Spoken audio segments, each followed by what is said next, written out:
fab postpartum. Losing our... We haven't done many retakes, so we're doing pretty well. Yeah. Imagine having to do retakes. Okay. Not for me. Just one for Dakota. Sorry. Has anyone found any... Can you just say fab fine? I can't just go fab finds. Yeah, I won't look at you. Have you got any fab post... You can't, that was funny. Sorry, I'm getting delirious. Oh, the first word you think of at 5:30 p.m. Send help. Hell hour. Carnage. Total carnage. Good to know we're all very positive about this hour. No, it's a bit of a lucky dip, isn't it? There's the odd one that goes exceptionally smoothly, but more often than not, it's just... It's the dinner, bath, bedtime. They get a second wave of energy and it's just, it's downhill from there. I hate counting down to bedtime, but it's a strict routine, I think. It's like they pick up from school, come in, they have dinner at 5, bath at 5:30, and then they're in bed at 6. And I'm even more of a psycho. kids in bed at 6? Between 6 and 6:30. And asleep? Yeah, they're exhausted. They're done. They're tired. Yeah, I'm a 4 o'clock bath. Yeah. I've got 3, you get a bit crazier. Yeah. 4 o'clock bath, 5-ish dinner. Then they've got like an hour to go crazy and then see Dad when he gets home and then bed 6:30 for the little ones, 7 o'clock for my eldest. And what do you do for wind down time? Actually, my sister gave me a good tip and I have been doing it, is I've been putting on like a classical, what is it? I've got to find the Spotify, but classical music in the afternoon. Nice. Just in the background softly. It just sets a tone of calmness.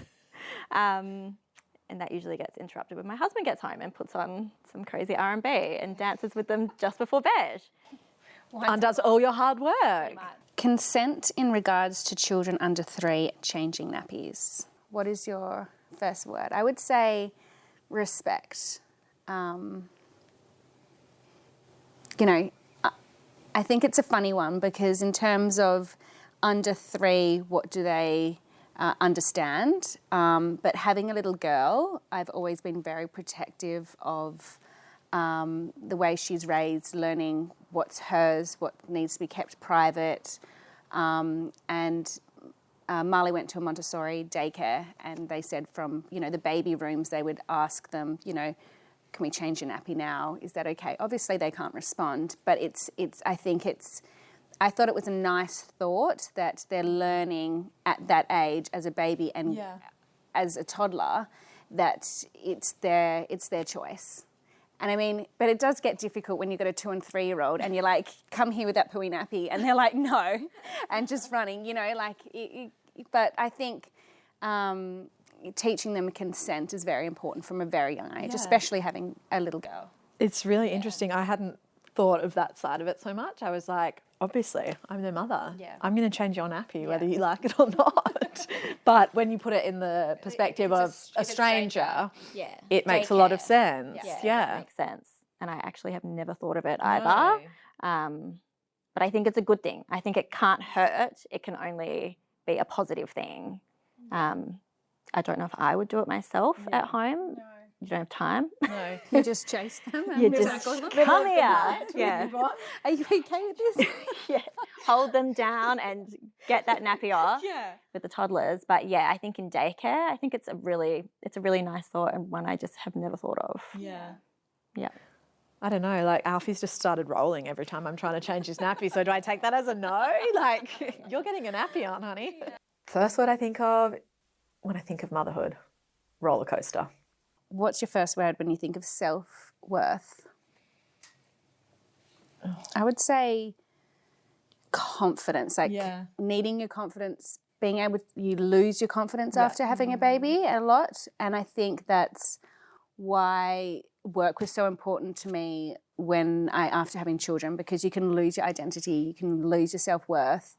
And to me, I needed more purpose in my life. Yeah, no, it's definitely been like a crisis of confidence when I think of self-worth. And I mean, my youngest is only 6 months, so I'm definitely still in the throes of it. But so many thoughts of what do I do next? You know, after your second kid, I don't know if I'll have another. And it's just, I'm not the person that I was before having children.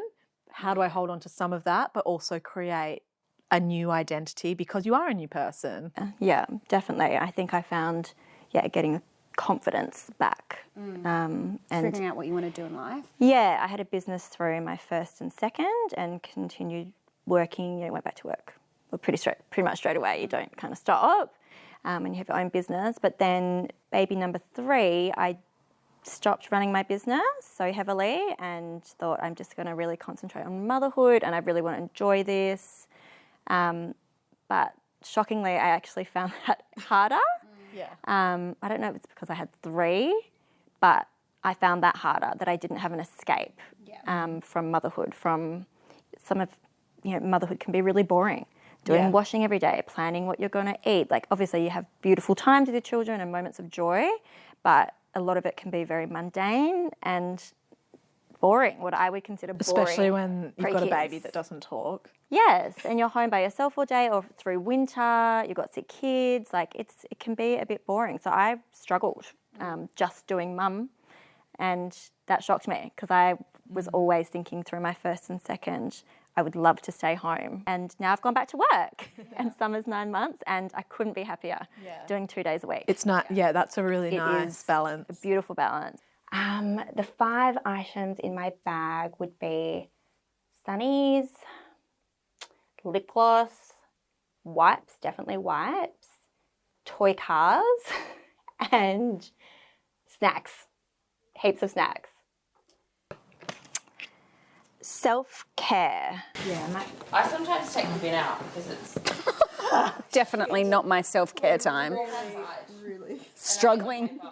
Are you okay, Tori? I sometimes think I always offer to do like the coffee run or the something. Oh yeah, it's always like, no, I'll go to the shops to get This is me every morning. Harry goes to get a coffee and then when I say, no, I'll go and get the coffee this morning, and he's like, really? And I'm like, you're not leaving me here with these little again in the morning? You're leaving me for the day. This is my one you're time. not leaving me. Yeah. 100%. Okay. We should have filmed that. I am out. I said so maybe not. For me, self-care is time alone. Me time. Important. Essential. Yeah, to get through. If you don't get that space and alone time, whether it's literally going to do the coffee run for 10 minutes in the morning, I feel like I wouldn't cope. Do you know what I've found recently is when the kids come home from school and I'm doing dinner and it's mayhem, I put in my earpods and I listen to music and I can't hear anyone. And they do what they do. They fight over something. I ignore it. I'm just cooking and I'm in my zone and it works. That is genius, and I'm trying it tonight. Yeah. And what happens if you don't ask, if they ask you a question? I just take it out, yep. Put it back in. Dinner's coming and then they just like walk off because I'm not responding. So, it's not all the time that I do that. But when it gets to the end of the day, earpods, some music, I actually have a good time cooking dinner. Yeah, okay. I feel like I need Something to incorporate try. that. Yeah, that's happening tonight. The first word I think of when I think of motherhood would be consuming. Yeah. Sometimes I feel like I'm being indulgent if I go and get a manicure or a pedicure, which prior to having children was just part of my everyday life. Yeah. But now self-care is almost going and doing a food shop on my own. Yeah. That is self-care. It's like a 5-star holiday. Real self-care though, like therapy for me has been so important for, helping work through issues and whatnot. That's sort of like more on the real side, but yeah. I think for me as well, just having 10, 15 minutes of quiet. It's the quiet. It's the quiet for me. I struggle with the noise, the constant noise, the constant questions. For me, I feel like my brain overloads sometimes, especially at the end of the day. And I'm just, men are from Venus, women are from Mars. Anyone have some thoughts on that? 100%. Yeah, it's a hard yes from me. Could not agree more.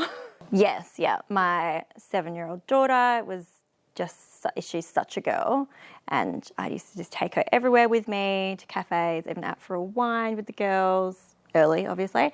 And she would sit down and colour for hours. She still does. Like, we'll sit down and do craft quietly by herself, entertain herself, and then Easton came along and is a turbo and is still a turbo.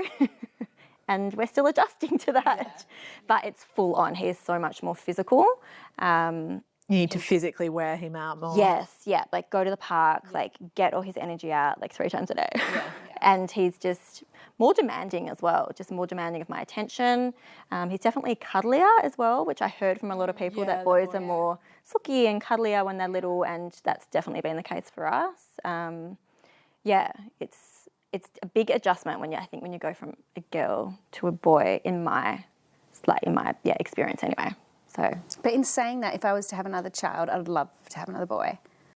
Yes, I would not. I don't know why, but that also, like, I think the men in terms of partners and just getting out the door, like, what, like, you know, I'm like, Luke, do you have the water bottle? Do you have the jumper? And he's generally pretty good, but it's like just thinking about, like, did you check the weather? Did you check the weather before you put him to bed? Like, he should have had a onesie on. He should have had the heater on. Like, it's dependent every night. It's not just. It's very black and white with them. But our brains functions. Yeah, and I'm not hanging shit on men because they do a lot for us, but we just have different ways of thinking. Yeah, I think so. Yeah. 100%. I might not go there. Ooh. The first word you think of when you hear a full night's sleep? That'd be nice. Yeah. Heaven. Never. But not just one.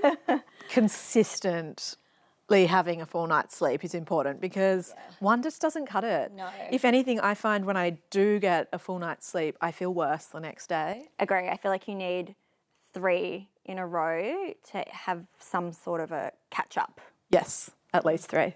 I just read a stat recently, I can't remember where, that said on average a new parent loses around 1,000 hours in the first year of parenthood. Oh, which my gosh. Explains how we cannot function. It's so much. The memory loss as well. The mind blanks. That's a mum hack. That is a mum hack. Oh, are we talking about mum hacks now? No, that was in our... Oh, yeah. See my brain? That feels like 5 days ago. Yeah, it just feels like last week. Goodness. Oh, so now we do the thing. That's a lot of nights to catch up on. Yeah, that's a lot. I feel like melatonin helps me, mainly because if you're getting up in the night, for me it was getting up in the night and then taking so long to fall back to sleep. That's my problem. Falling back asleep takes so long. And then your mind starts wondering, if I'm taking melatonin, I take it at like 8:30, I'm in bed by 9, and then I am falling back asleep if I do get up in the night. And if I'm not getting up in the night because my kids are a little bit older now, they've kind of pushed through that, then I can try and have like a solid sleep and be fresh when I wake up at 5:30. I think I need to get onto the melatonin. Yeah. And iHerb, I swear. Okay. Swear by it. Co-parenting. I'll start. The first word I think of when I think of co-parenting would be to let go, which is a very hard thing to do. Something I have experienced, being split with my first daughter Zimmy's dad. And what do you want to let go of? I think you have to let go of control, which is a hard one. Really hard, especially if they're little. My daughter was only 6-7 months when we split ways. So she was still a baby, and that was really hard to let go of control because you, like you said, you're always doing everything. You've got the diaper bag packed, you've got this, you've got that, and to not have that control felt like almost like I was missing an arm. And to let go of that to someone else who, of course, is her father and loved her so much, but it just, as a mother, felt it was really hard. But my mum gave me that advice. She said, you've just got to let go. And I remember at the time hearing it, it pissed me off. It really pissed me off. Especially when you have a baby, it's not like it's a little girl that can make decisions for yourself or come back and tell you what's going on. It's you're letting go of like your baby that's been attached to you. Yes, you've grown in your belly for 10 months, birthed, nurtured on your breast, and then having to let go of that full control was really difficult. I struggled with it definitely for a while. I think until I had trust and I knew what was going on. Obviously, those first few years of co-parenting, they were hard and rocky. And now we've got such an amazing relationship that we're on the phone to each other all the time, or we're texting. We actually have a friendship, which is so nice. And I trust him. And if there's something that I'm annoyed about or I need to talk to him about Zimmy, I just give him a call and we can have a discussion. And that, it's the ideal. Oh my gosh, huge game changer. It took a lot of work to get there. A lot of work to get there, and but I felt I definitely suffered anxiety through that. I've never suffered anxiety, but I just had this pit in my stomach. When she wasn't with you. Yes, and just through probably like 2.5 years, I just had this pit. And once that was lifted and we were getting along, it was just like the biggest weight off mine and my husband's shoulders. We all got along. It was, life-changing. How old was Zimmy when she started staying the night there? She started staying there straight away, like maybe, 7 months, because she was on the bottle by then. Yeah. She was on formula. He wanted to have her for overnight stays. So that was the moment where I had to let go. Yeah. You know, I didn't want to. I didn't want her to go for an overnight stay because it felt wrong for me. Yeah. However, it wasn't. It was the right thing to do for my situation. And for your daughter. Yes. That's what you always have to put them first. Yes, and it was the best advice that my mum gave me. Looking back in hindsight, I'm like, thank God she said that to me, because a lot of people can not get that advice and be very bitter and... I know my parents were. Like, they still don't talk after 30 years. It's like, grow the off. Yeah, seriously. But, you know, like, hard. We were young and there was just no communication between them. And it was all put on us to do the communicating. I was 6 and it was like, tell your dad this, tell your mum that. And it's really just not fair. But I think I texted you the other day when I saw a photo that you posted with Zimmy and her dad and you all in the car. And I was like, that I love that so much, that you guys, and you're like, you have those special times together, whether it's the kids' birthdays and you come together and you do it for the kids. Like, like you said, you've got to put the kids first. But I also think it's not even just the kids first. Obviously, that is kids first, but it's also your own happiness and your own... Making your life easier. Being bitter doesn't help. It doesn't help. Like, being angry and being bitter takes so much more energy than just letting go and getting through. And as well, we had a relationship for 5 years. We really liked each other. We have great memories together. Yeah. Like, where does all that go when you split up and you part ways? Like, it's still there. It's just... you got to get through the hard stuff to get back there and have a friendship. Yeah, and I think communication is key. 100% communication is key. Yeah. Yeah, because, you know, they're going to be in your life forever. Forever. Unfortunately, or fortunately. Yeah. But you've just got to, like, think of the kids long term, I think, you know, until the kids are moved out of home and you don't have to deal with them as much. But then I think you always do, like, we do Christmas Day together, we do birthdays together. That's so nice. And I don't want to do those things individually because it must be so nice for Zimmy to do it together. And it's nice for us too. We're friends. But it's also really nice that you're at that we're point. like family. It's progressive, you know. But also really nice of your new partner to, like, encourage that, because not every new partner, you know, when there's another partner involved, it can get messy. It can, and it can take a long time to kind of repair that relationship with your... well, we're like freaks, and my ex, or Zimmy's dad, and my husband, they take the kids out together for dinners and whatever. I'm like, woohoo, we're That doesn't happen often, I have to say. No, I think that you're a great example. It hasn't always been like this, and we've had some really hard times. Give people hope. Yeah, there's definitely hope. You just have to get through. Yeah, but it's so good now. That's great. Huge weight off our shoulders, all of us. So. Sorry, just the pause. Just get on with it. So quiet. Have you found anything amazing?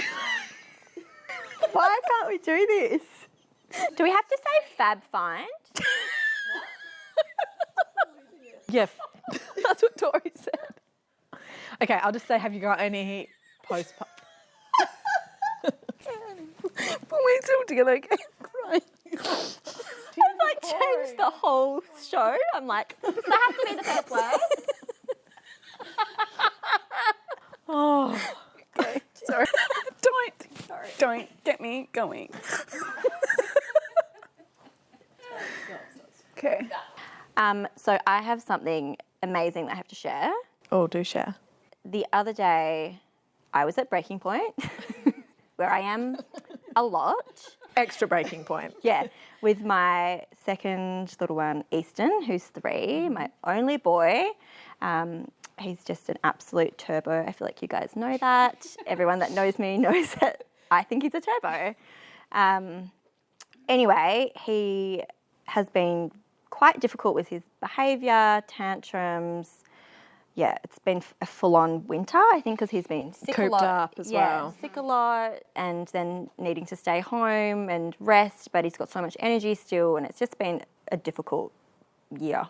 But anyway, my mum could see that I really was at breaking point and not coping, and so she suggested that I call Nagala, which I thought was just for sleeping school. Wow. You're not coping with lack of sleep, but I called them, and you can actually go there from any time between 0 and 18 years, which is wild. For any parenting sort of concerns. Help. Any that's help that great. you need as a parent. Yeah, it's good to know. Good to know. Take note. It's probably not that far away. So they told me to go to my GP, get a referral, which I did. Took Easton with me. That was the easy part. This one's giving me trouble. He said, yes, I can see. Gave me the referral, and we made an appointment. We got in really quick because they just were having not such a busy time at that time. How long did it take you to get in there? Like 2 weeks, which I thought was really quick. Yeah. We went in, so we did a day trip. I think you can do a week trip, or 3 nights, which I think is for when you're really doing sleeping with younger kids, maybe older kids as well. But we got recommended a day trip. We went in for the day, checked in, you get your own little room, you get 2 nurses, I think child health nurses, I think. And you basically just have a day with them where you do normal things, you do activities, you sit down and have lunch. They observe, they talk to you about like what's going on, or, you know, what are you finding hard. Right. So, yeah, in the moment I was like, is this going to help? But what they actually did at the end of the day, they gave me a bit of a parenting plan, sheets and sheets of advice, which were, really amazing when I took them home and actually read through them all. There was one which I implemented straight away and has been a game changer in my house. It was the words first and then, which are so simple.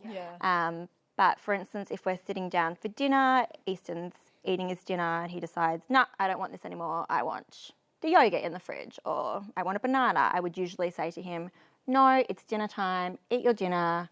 No, dinner time. Yeah. All he hears is no. Yes, and he's not getting And what he that's wants. frustration and turns into a tantrum. Exactly. And then it's roll-on effect to the other kids, and the day's over. The wine is brought out. Let's say, and the wine is open. Yeah. But yeah, instead of saying no so much, I now say, first we're going to eat our dinner and then you can have your yogurt. And it's such simple words, but it has made such a huge difference. And the first time I said it, he literally, I could see his brain tick on, and he sat down and ate his dinner. And I was just like, He could see the end goal. Like, I can do this, but to get, like, from A to B. It's like a proven. Yeah, He was and like, with like okay. such simple words, they don't have to process too much. yes, exactly. Not over processing too many words, like just being like, first dinner, then yogurt. Another one which has been really good is, for instance, Easton's throwing sand in the sandpit at someone's face. As per usual. Instead of saying, like, getting angry and saying, don't throw sand and da-da-da-da-da, keep it positive and give them another direction. Yeah. So let's build a sandcastle. I suppose it. Do you also, address it and say, we can't throw sand because that will hurt somebody's eyes? Or is it too much information? Maybe in the throwing sand in someone's eyes, like, let's not throw sand, that's going to hurt your friend Charlie.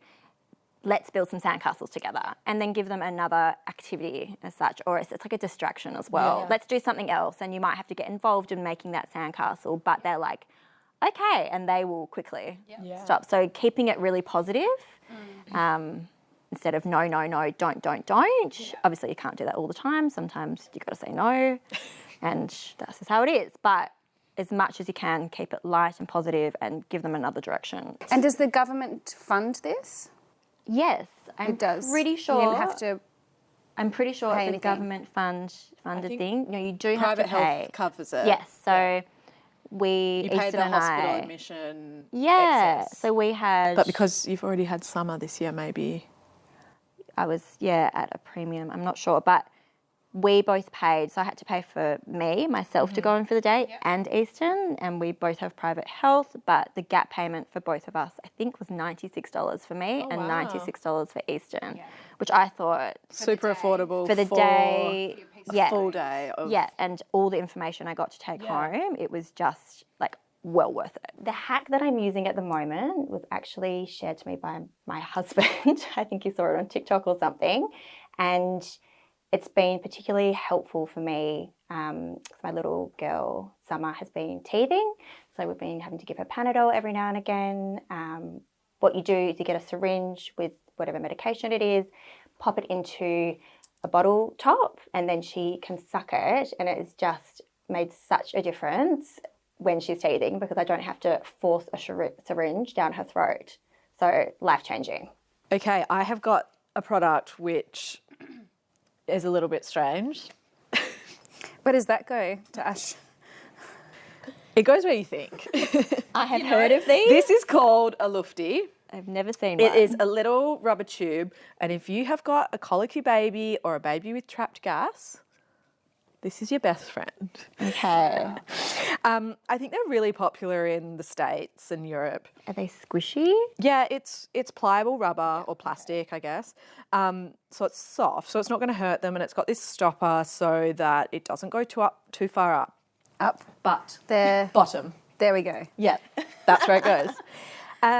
But I mean, if you've got a screaming baby which has got sore tummy, trapped gas, you want to do anything. And I mean, I was trying everything. I did the colic mix, the Wilbies, the reflux medication. Did not have this issue with my first, but my second had so many antibiotics at birth and various viruses, so his tummy was sore. And this basically moves past the muscle in the bottom and releases trapped wind, and it's literally like... It comes out. It comes the other out. end. You hear it. So it's just like gas that comes out. yeah. Do you need to massage their stomach? You or do anything? like this, or bicycle legs to loosen everything up. And did it work And so then well you for oil you? this up with like coconut oil or Vaseline or whatever. Lube. And and you put it in, and you can, like, I would hear a trumpeting like sound sometimes. gosh. And you also have to be ready with a nappy underneath, because often a poo will follow. Yeah, right. I Because feel it's like stimulating you do down there. anything if you've got a But baby the in pain. instant relief. Does it bother them? No, Do well, they it did know? not bother my little guy. Yeah. And was does it probably a have like an relief. age? I don't know. Yeah. They're Like I used- know that my it's my developed toddler by probably midwives. wouldn't like it. No, I don't think your toddler was like that. Yeah, I don't know if Easton would let me put that up his butt. I don't think you need to, though. No, I don't. I don't think that's Yeah. So it's probably from like 0 to 6 months. Yeah, probably. Yeah, I mean, Alfie's 6 months now. I haven't had to use this since probably 4 months.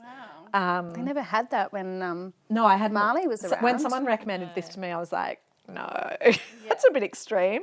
But I'm telling you, it helped a lot. While I'm on products that sort of help in those early months, when I was breastfeeding, because he was problematic in his feeding, he had a tongue tie and latch issues. I had mastitis 3 times, which was just a nightmare. This is a Lactimo ball. It's a massage ball, basically. You know, the ones that you can put on your feet or your back or whatever. So you put them on your boob. You roll it around your boob to would be loosen up your ducts, heaven. and you can warm it up. Oh wow. So I'd put it in a mug of boiling water to warm it up, and you rolled it around if you had a bit of a blocked duct. And they say you're not meant to massage there's all this new advice about mastitis, and everyone used to say, like, really massage it out firmly. Yeah. But now they're sort of saying that's counterproductive and soft massage is better. So something that's actually stopping you from going too hard was good. And the warmth, amazing. Yeah. Just these tiny little products, like these are just 2 pieces of plastic and rubber, but they've brought so much comfort. Yeah, and it's like that to first my baby and me. That first 6 months when you're really in the thick of it, you're shattered. Anything that's going to help you is worth buying, I think. Absolutely. My fab find, I say that, was the Postnatal Depletion Cure book. And I found this, I read this after I had Marley and went through my stage of postnatal depression, and also trying to understand the difference between postnatal depression and postnatal depletion being 2 different things. And so I read this when I was pregnant with Hendrix and couldn't recommend it enough for like a baby shower gift, again, or for yourself and your partner to read. And I think, you know, read it when you're pregnant, not when you're in the thick of things. No. You don't have time to pick up a book when you've got a newborn. No. Especially a book like this, which is educational. Yeah. And I think definitely get your partner to read it. Yeah. Like, so they can pick up on the signs of like what is normal and when do you need to reach out for help. And what they can do to help, because it's all about support. Yeah. Support, and also, you know, a lot of it's to do with getting your hormones checked, getting your iron levels checked.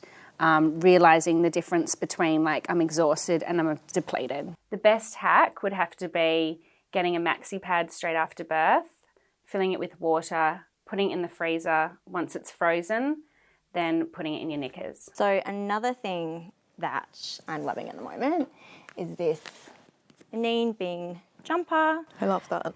I love her brand. I have so much of her stuff, and for me, I can justify buying something a little bit more expensive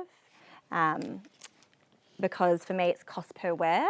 Yeah. I'm investing in quality basics that I'll throw on to do school drop. I can also wear with jeans to a lunch. Yeah, I'm not spending that much money on myself in terms of I don't have a gym membership at the moment because I just haven't gotten back into exercise yet. I'm not out drinking with my friends very often. So, yeah, for me, buying myself a little treat that I know I'm going to wear. Exactly. And I think her pieces and similar pieces are really timeless. Yes. I wear it for years and years and years. Yeah, love.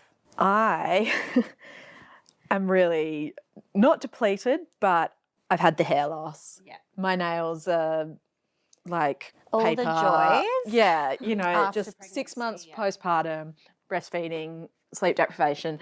I have invested in Vida Glow Hairology, and the reviews are amazing, and I'm really excited to see, you know, the progress. This is so lazy, but a supplement tablet is so much easier for me to take than even putting a scoop into a glass of water and drinking it. The powder. I just don't love the taste of, I know that a lot of them are tasteless, but I just find this so much easier. It's one less step. And also if you're taking other vitamins or something, you can just do them all together. Totally. Yeah, and you want to feel good. You don't want to feel how you feel. You don't want to feel haggard all the time. You don't want to feel exhausted and like look at yourself in the mirror every day and just go, oh, like something to give you a little pep in your step. Yeah, and I think things like when your hair is falling out, that's really depressing. I'm there as well. When you've got the baby hairs, it's all there. Even though second time or third time around, you know it's going to happen. It doesn't get any easier when you're pulling out handfuls of hair. The last thing you want to deal with after you've been pregnant and wearing a maxi pad for a while and your boobs are leaking. And then your hair starts falling out. It's just that another joy. I have been trying these caddies. I am not great at sleep at the moment. My kids are sleeping. Not all the night, all the time, but I'm not. That's so cruel. And I think also being on the computer all day, then being on my phone all morning and night, it's relentless. So I've tried these blue lens blockers. Yeah. So they've also got, these ones have got a magnified, I also wear contacts, but these and I thought I don't need it, but to be able to like not squint at the screen or my phone, I've noticed my eyes are not hurting. Do you wear nearly. contacts for long distance or short? Yeah, long distance. Yeah. Same, so you can still wear a magnifying. Yeah. Oh, that's great. Yep. I didn't know. I've also tried ones that aren't magnifying, but my eyes at the end of the day are not hurting. And you're switching off, like when it comes to sleep, even if you're on the phone in bed, or like, you know, I should be picking up a book, but I'm not. I'm watching a series. So at the end of the day to switch off, you're blocking all of that so that you're able to actually Switch off easier, quicker, get to sleep. Yeah. Oh, that's amazing. I think we could all do Yeah, I could do with some of it. anything for a better sleep, I think. Yeah. We'll try anything. Anything. Yeah. I know, I said that and you're looking at me, I was like, oh, And you stepped in, thank God. Okay, to say? I need to get back to it. I've got to get home for a feed. Oh, yeah. For the baby, not me. I'm going to get home for a feed. I'm thinking fish and chips. Yeah. Let's do it. I sounded so Australian. I went, let's go. I went, let's do it. I got to get home for a feed, gals.